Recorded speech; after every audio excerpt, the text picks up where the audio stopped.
Han, ito nga pala yung regalo ko sa'yo. Hindi yan. Totoo? Wow, thank you, Han, ah. Ang sweet-sweet at ang galami talaga ng honey ko. Pero wait lang. Kailangan ko na ganito. Nung nakaraan lang. Nagipit yung may-ari, kaya sinamantala ko yung pagkakataon, binarap ko na nga eh. Ikaw talaga? Ang barat-barat mo lagi. Hindi ba natatawag doon? Diskarte tawag doon ha. Kaya sa'yo ko eh. Galing talaga ng honey ko. Nagustuhan mo ba? Oo naman. Ang ganda kaya. Pangarap ko to eh. Alam mo naman, kaya binili ko to para sa'yo. Tara, pasok tayo. Tara.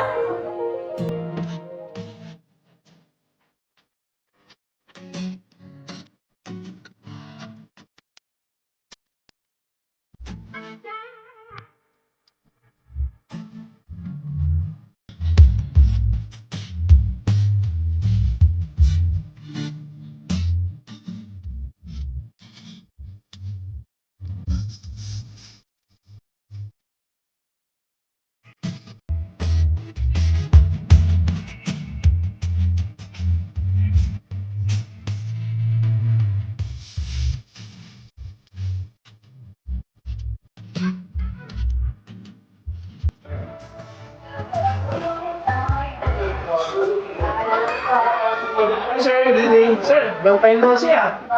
Oo nga eh. Medyo na-busy ako. Dami rin kasing gawain namin. Ano ang mo, boss? Dati pa rin ba? Oo bro, yung dati pa rin. Alam mo na. Okay, sige sir. Sinasagin. Thank you bro. Okay sir. Thank you. Murphy! Murphy!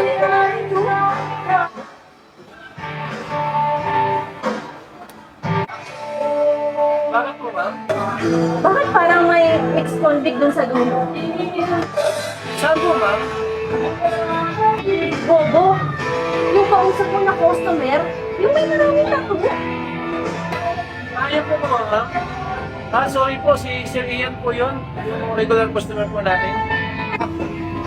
Wala akong pakialam kung sino man yan. Basta paalisin mo siya dito. Sige ma'am, pero... Basta wala nang pero paalisin mo siya dito. Sige po ma'am.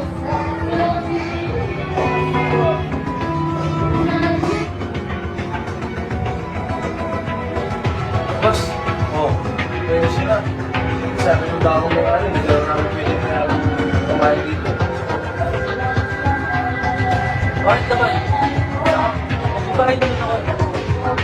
Oo nga sir, sabi ko nga po. Regular customer ko dito eh. Sige po yung tubig nila, magkailangan po. Hindi pa rin talaga pwede sir eh. Baka kasi po tanggalin ako. Sana hindi niyo po ako. Baka po tanggalin ako dito sa trabaho. Sige, naiintindihan ko.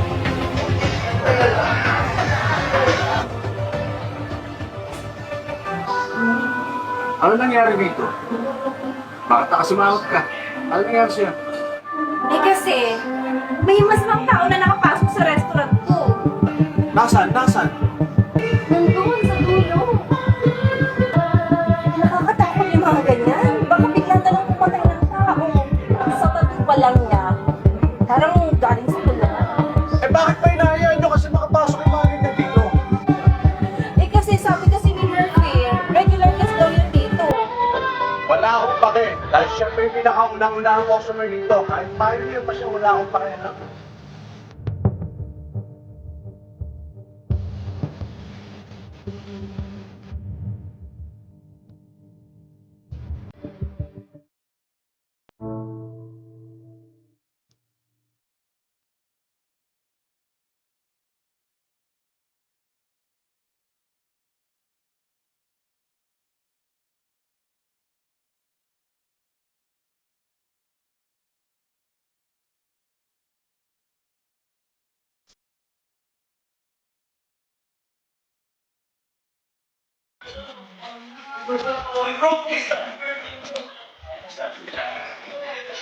Ito pala, ano ba ito?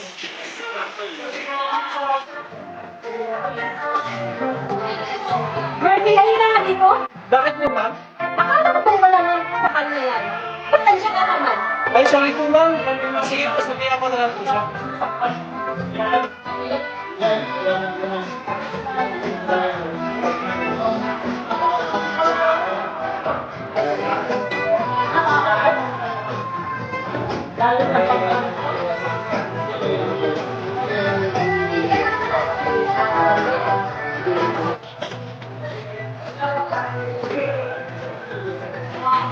Hi, sir. Sir, sorry po. Kailangan niyo na po umalis. Kakaupo ko lang. Di ba order ko papalisin mo na ako? Labi naman kayo dito. Parang nakaraan lang, palisin mo naman ako dito. Pero sir, wala na po kasi darating na oras kasi luto.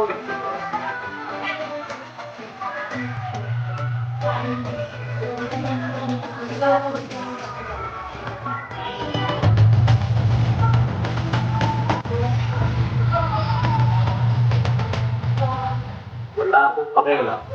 Kung nagiging sa kung mamamatay. Ayoko lang na makagaya mo rito. Yung mukhang kriminal.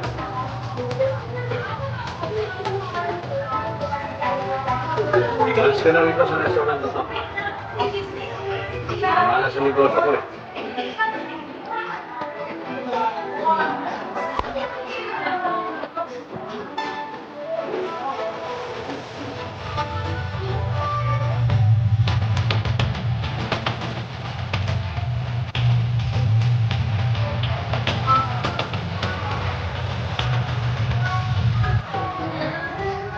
Buti na lang talaga dumating ka, Han. Kasi kanina pa ako kinakabahan dito.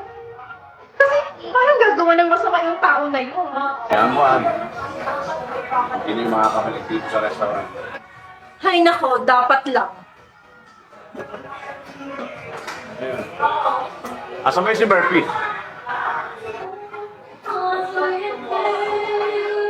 Ayun si Murphy, oh. Murphy! Halika nga rito. Ano po, sir? Last day mo na ngayon, ha? Sir? Huwag naman po, sir. Kailangan ko po ng trabaho. May sakit po kasi yung anak ko ngayon. Mamakaawa ako sa inyo, sir. Kailangan ko po ng trabaho. Tumayo ka dyan, Murphy. Ilang beses ko na kasi sinabi sa'yo, eh. Na huwag mo na pupuntahin yung lalaki na yun dito. Pero tigas ng ulo mo. Alam ko, may sakit ang anak mo. Pero wala na akong magagawa. Ito na yung decision ko. Umalis ka na rito, tatawagan na lang kita para kunin yung maling sahod mo. Sige na. Ay nako, ang dami talagang hypocrite ng tao. Tara nga na, Han. Magdasal na.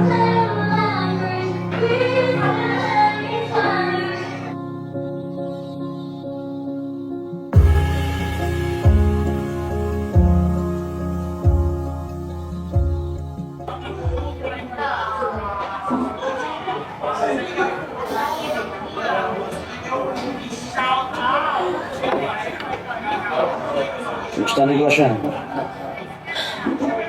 Medyo mahina, Han. Hindi lang pala medyo.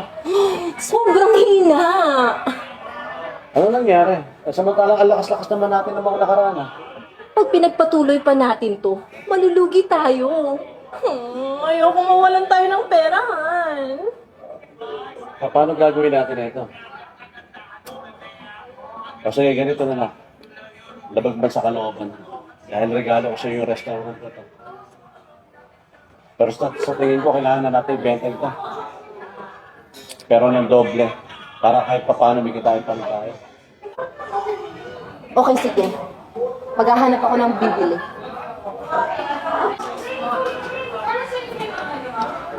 Kumustahan? Nakaharap ka na ba ng bibili? May gustong bumili. Kaso barat. Kano daw? Halos kalahati ng pagbili natin dito. Lugi tayo niyan. May naisip ako. Ibenta na lang natin yung mga gamit natin dito. Buti pa nga. Pero teka, Kailan daw magbabayad yung nakabili? Wait lang, i-check ko. Nakabayad na pala yung nakabilihan. Ito, kaka-email lang sa akin ng mga dokumento. Talaga? Pirmahan niya na din. Tingnan mo. Teka, ba't ang bilis naman yata? Hindi ba lang tayo nakapaghanda? At punta na daw dito yung nakabili. Talaga? Buti naman.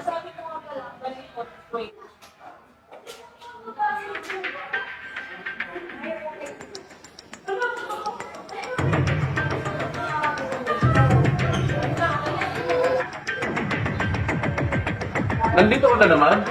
Anong ginagawa mo dito? Tanggalan sa'yo, kaya nalugi ang negosyo namin. Lumayas ka nga dito. At baka malasin pa ang bibili ng negosyong to. Ay, ma'am, sir. Natanggap niyo na ba yung mga dokumento na pinirma ng boss ko? Boss? Oo, si Boss Ian. Siya yung nakabili nito. Naunahan niyo lang siya kasi nasa ibang bansa siya. Siya lang naman yung anak ng isang business tycoon sa Pilipinas at sa ibang bansa. Sigurado aasin sulit ko restaurant na to. Siya nga pala, hindi kayo nalugi dahil sa mga katubo. Kaya kayo nalugi dahil sa mga masama niyong ugali. You know what? Bibigyan ko kayo ng advice. Hindi porket maraming kato, kung masamang ugali na. Okay? Minsan, kung sino pa yung maraming kato, sila pa yung mga buting tao. Kung ganyan yung mga ugali niyo, hindi kayo pwede mag-business. Ano bro? Saan tayo magsimula? Ako nang makalapos. Abera.